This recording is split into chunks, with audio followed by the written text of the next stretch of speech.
વડોદરામાં ગરીબ લોકો સાથે ભેદભાવ થતો હોવાની ઘટના સામે આવી છે। લારી ગલ્લો કે પાથરણું મૂકી ધંધો કરતા લોકો પાસેથી કોર્પોરેશન મહિને રૂપિયા 600 થી લઈને 3000 સુધીનો વહીવટી ચાર્જ ઉઘરાવે છે, જ્યારે new VIP road, Harni, Varasiya ring road, Makarpura, Gotri, Gorwa road સહિતના વિસ્તારોમાં અનેક જગ્યાએ ખાનગી પ્લોટ ભાડે રાખી વેપારીઓ વેપાર કરે છે, પરંતુ કોર્પોરેશન આ લોકો પાસેથી કોઈ વેરો વસૂલતું નથી, જેથી ગરીબ લોકો સાથે અન્યાય થઈ રહ્યો છે।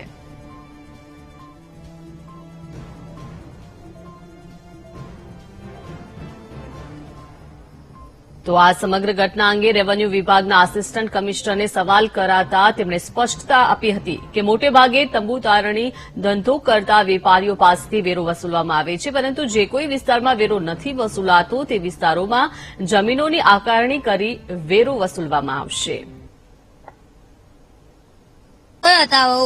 આવો તો કે ઉભા રાખવાનું હોય તો ના બોલો, અને જો પછી એક જતા રહો તમે તો પછી અમારે લારી લેવી પડે।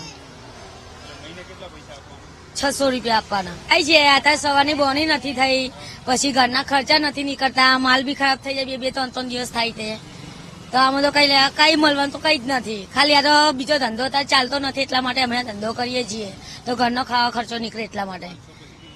હવે શું કરવાનું, મહિને આવે તો મૂરી ચાલવા પડે। વડોદરા મહાનગરપાલિકાના જુદા જુદા વોર્ડ વિસ્તારની અંદર ખુલ્લી જગ્યામાં જે લોકો કોમર્શિયલ ઉપયોગ કરતા હોય તેની આકારણી કરીને વેરા બિલો બજાવવાની પોલિસી છે જ।